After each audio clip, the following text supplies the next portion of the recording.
lo que nos tiene para hoy el pastor Darío Silva en el cuestionario. Adelante, María Margarita.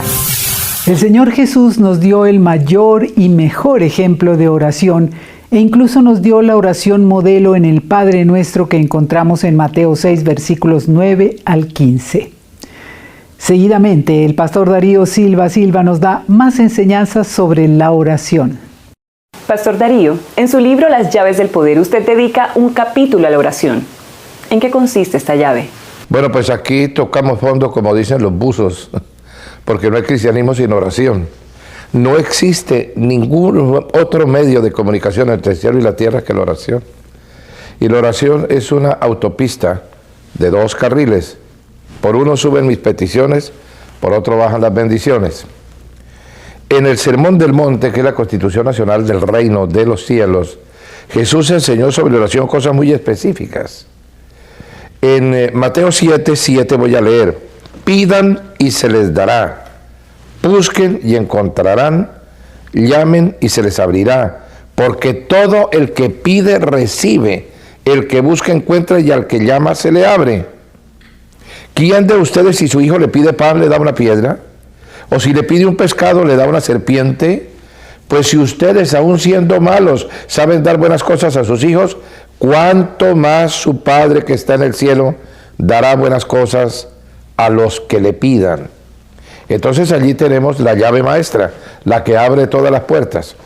Es impactante el tiempo verbal en el griego del Nuevo Testamento utilizado aquí por el Evangelio de Mateo. Porque lo que prácticamente se dice es: permanezcan todo el tiempo pidiendo, permanezcan todo el tiempo buscando, permanezcan todo el tiempo llamando. La oración no puede ser circunstancial, coyuntural, casual, eventual, algo para de vez en cuando o algo solo según necesidad, sino que el apóstol San Pablo dice: oren sin cesar. Uno tiene que estar todo el tiempo pidiendo para estar todo el tiempo recibiendo. Estar todo el tiempo buscando para estar todo el tiempo encontrando. Y estar todo el tiempo llamando para estar todo el tiempo viendo que la puerta se abre. Esa es la forma correcta de entender la oración. Pero la gente no obtiene los resultados que busca cuando ora porque pide mal. Porque hay formas incorrectas de orar. Y son desgraciadamente muy populares aún dentro del pueblo cristiano de sana doctrina. ¿Cuáles son esas formas incorrectas que usa la gente cuando ora? Bueno, pues allí mismo en Mateo, si me devuelvo al capítulo 6, que es donde está la enseñanza concreta sobre oración, encontramos a Jesús diciendo cuáles son esas formas incorrectas. Tenemos en primer lugar la oración hipócrita. Cuando oren, no sean como los hipócritas, Mateo 6:5, porque a ellos les encanta orar de pie en los templos y en las esquinas de las plazas para que la gente los vea. Les aseguro que ya han obtenido toda su recompensa. Jesús dice que esa no es la forma correcta de orar. Hacer payasadas religiosas en los templos, puro fariseísmo, buscando el aplauso del respetable público. Observa que no dice para que los hombres los oigan, sino para que los vean. Lo único que les interesa es la aprobación de quienes los rodean. En segundo lugar, tenemos la oración repetitiva. Allí sigo leyendo. Al orar, no hablen solo por hablar como hacen los gentiles, entonces hablar por hablar. Las vanas repeticiones son una de las cosas más comunes dentro de los sectores del cristianismo, y nuestros queridos hermanos católicos romanos son expertos en ello con todo respeto. Hay mucho camanduleo, repeticiones ejaculatorias, novenas, oraciones mecánicas, oraciones prefabricadas. Y dentro de los evangélicos, la línea que se llamó teología de la fe o movimiento de la fe, también en su particular enfoque enseñó proclámalo y recíbelo. No hay tal cosa. No es a base de vanas repeticiones. No es una operación mecanicista. La oración requiere perseverancia. En tercer lugar tenemos la oración grandilocuente. Allí mismo el Señor lo dice a continuación. Se imagina que serán escuchados por sus muchas palabras.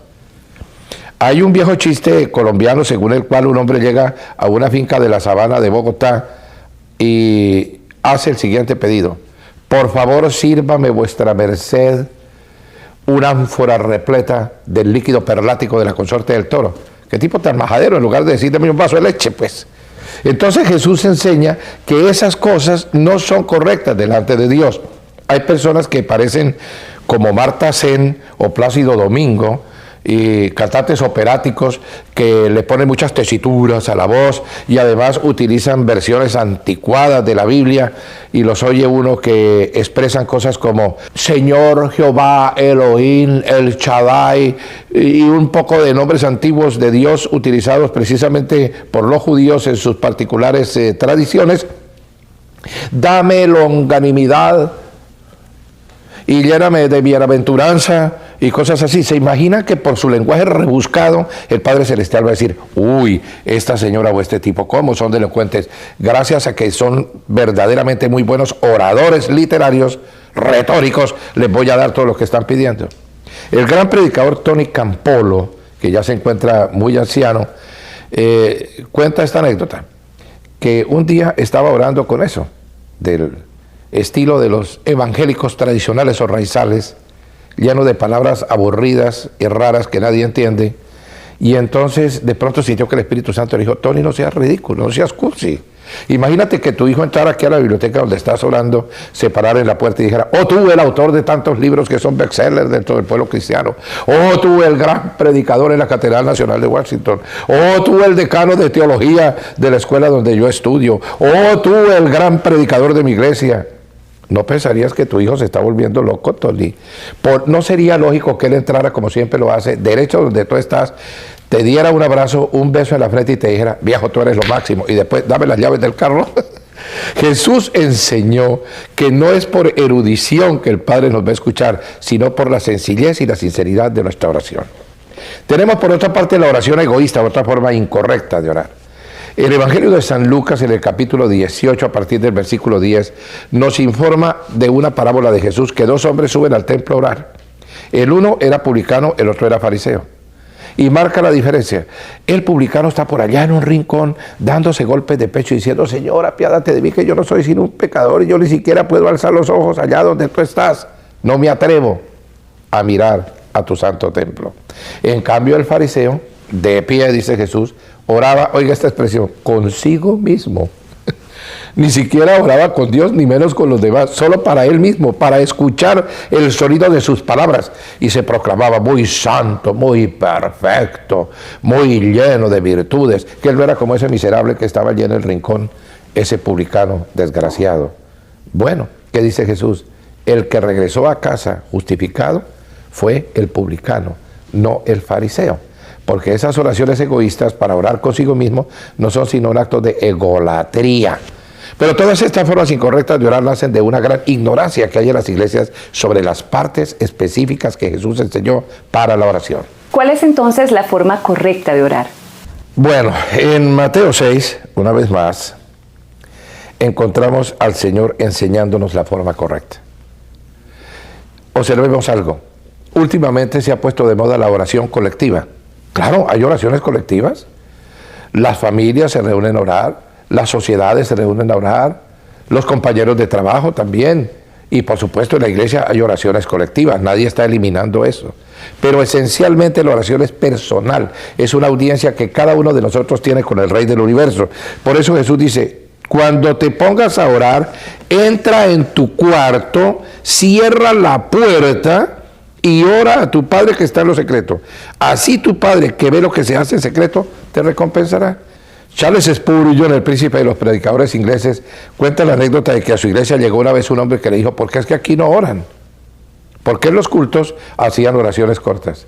La gente de esta iglesia no está acostumbrada a la oración, etc. Y Spurgeon le dijo, ¿y usted cómo lo sabe? ¿Duerme acaso conmigo para saber cuántas horas oro por la mañana? ¿A usted le consta a qué hora se levanta la gente de esta iglesia particularmente a ponerse en la presencia de Dios? Aquel hombre le dijo, doctor Spurgeon, de todas maneras yo le voy a pedir que en su próximo culto me permita pararme para llevar la congregación a orar. Y aquel gran reformador inglés dijo lo siguiente, hermanito gastafrases, en mi culto orarás máximo 5 minutos. Si tienes el deseo de hacerlo más largamente, oye las instrucciones de Jesús, entra en tu habitación, cierra la puerta y ponte de rodillas delante de tu Padre Celestial.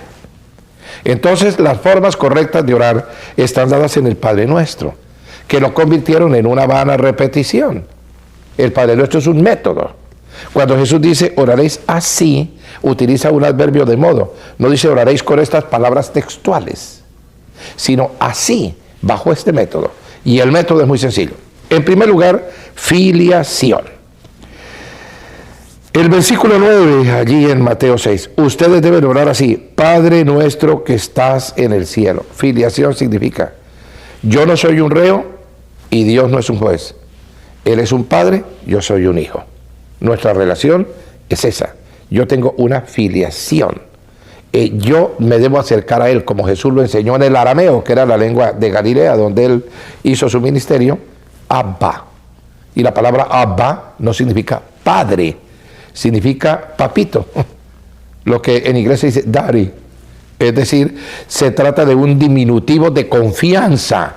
Yo puedo entrar ante mi Padre con plena confianza porque soy su hijo. Aunque tenga muchos defectos, Él me ama. En segundo lugar, adoración. Santificado sea tu nombre. Santificar el nombre del Señor es adorarlo por lo que Él es, sin pedirle cosas. Reconocerlo porque es Dios si yo lo creo, y si no lo creo, también.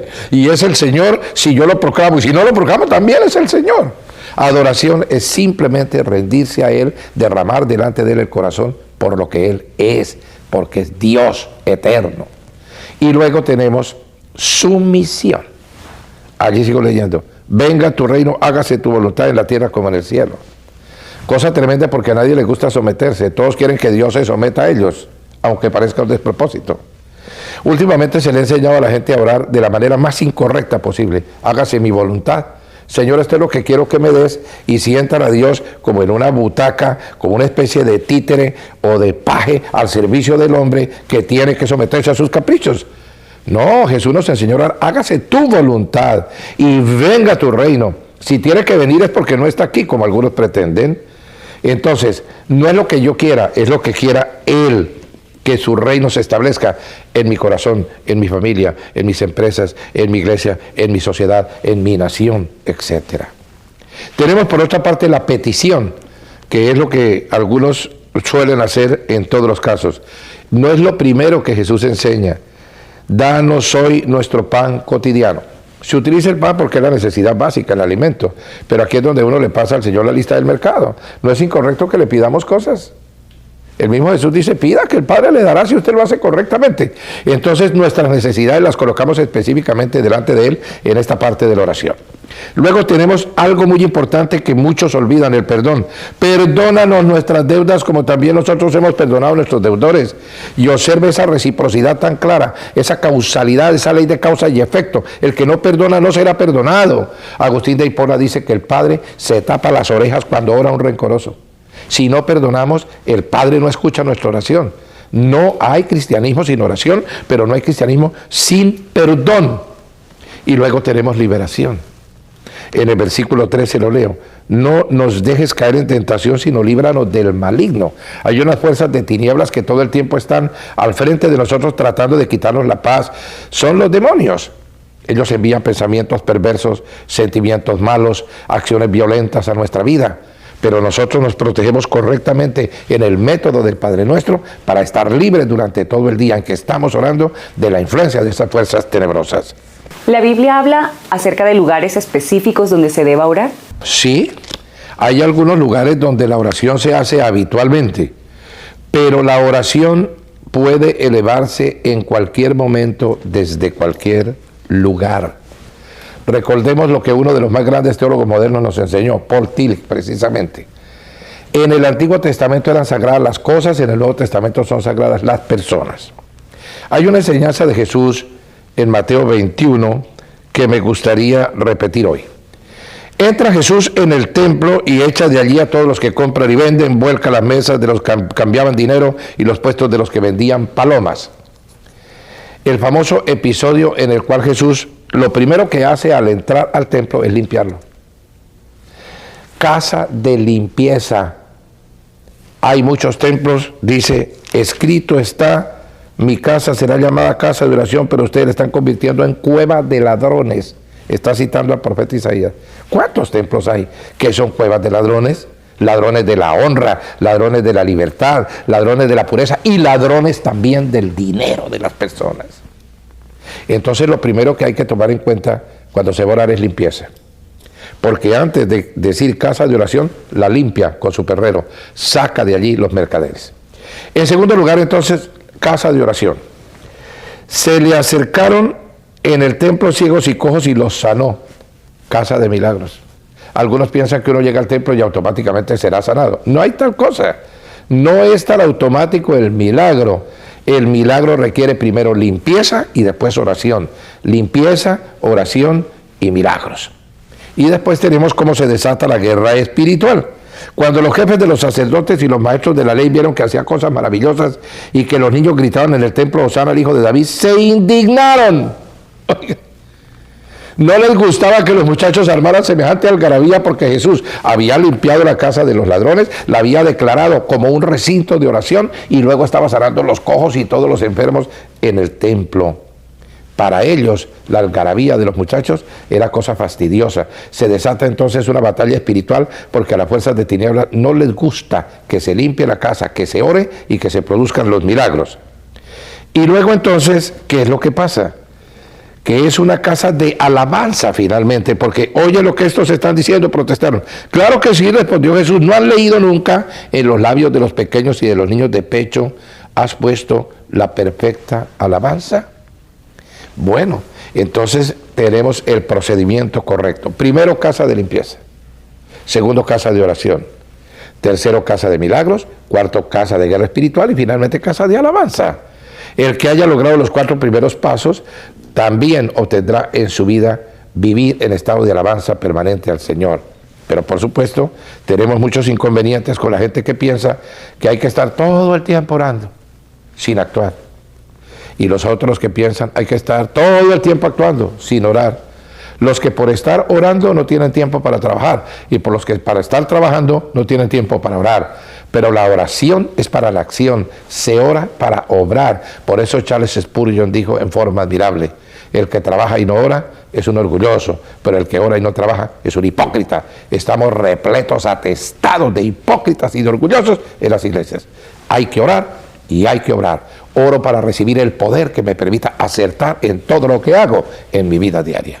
Pastor, a veces la gente tiene necesidades muy precisas por las cuales siente que tiene que orar. ¿Cómo orar en estos casos? La oración según necesidad.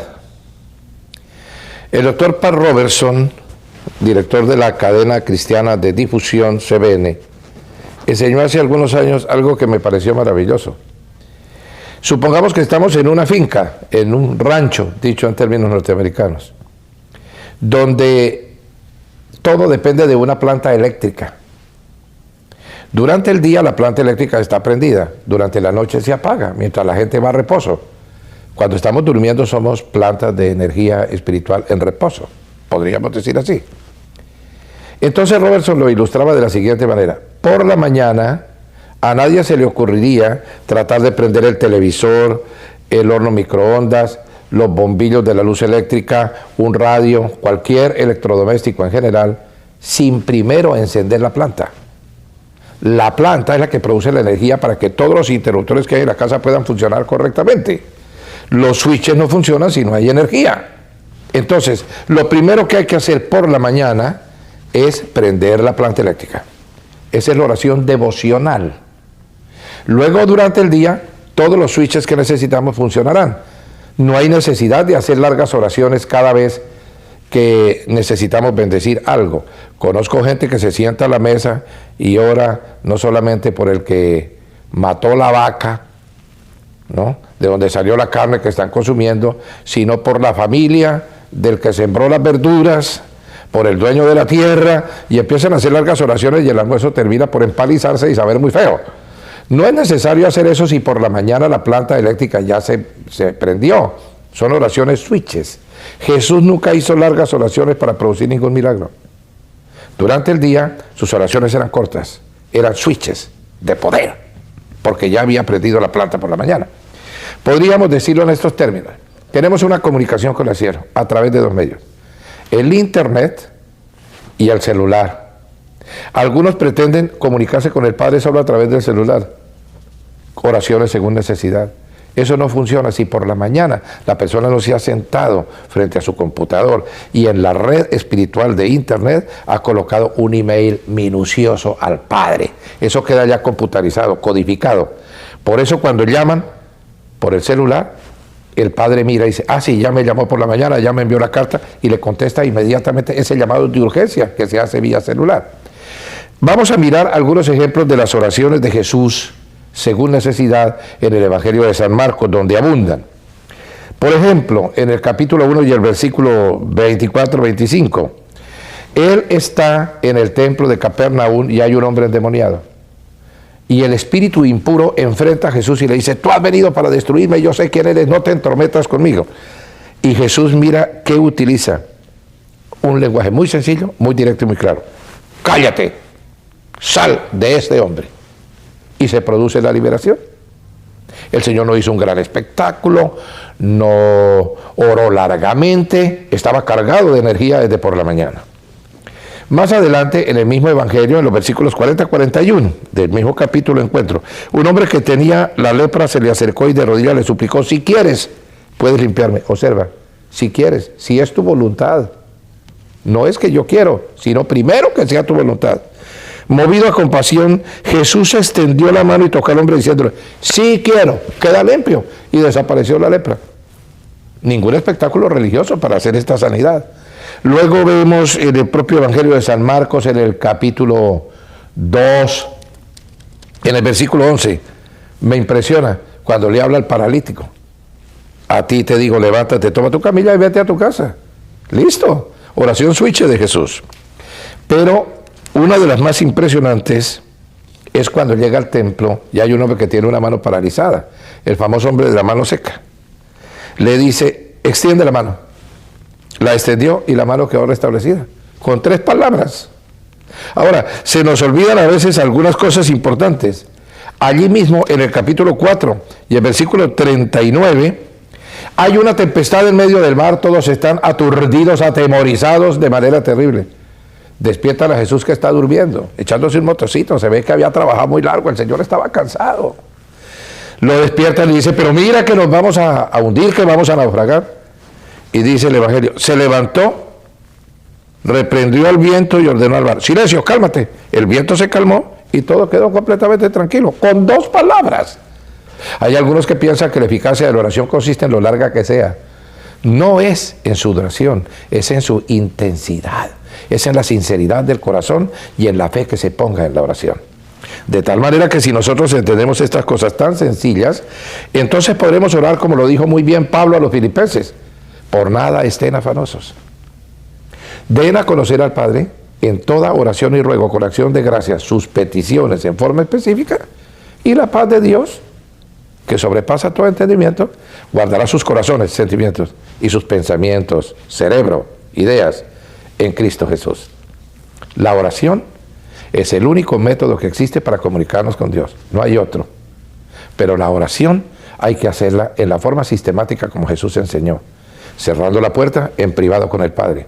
Del individuo a la comunidad ya se puede llevar la oración colectiva, pero las oraciones colectivas se han convertido simplemente en una manera de no orar, porque hay un hombre que lleva la voz cantante y los demás hacen que él ore por todos. No, audiencia personal con el Padre, para someterme a Él, para adorarlo, para decirle que haga su voluntad en mi vida y también para pedirle lo que necesito. Él es papá, Él tiene la chequera infinita y Él girará de acuerdo con mi necesidad si entiendo esta cosa sencilla. La oración es para la acción. La oración no es solamente para la contemplación. Uno de los versículos más cortos pero más importantes de la Biblia está en la primera carta de Pablo a los Tesalonicenses, capítulo 5, versículo 17, y dice, orad sin cesar. Termina el cuestionario, pero comienza el noticiero, imperdible.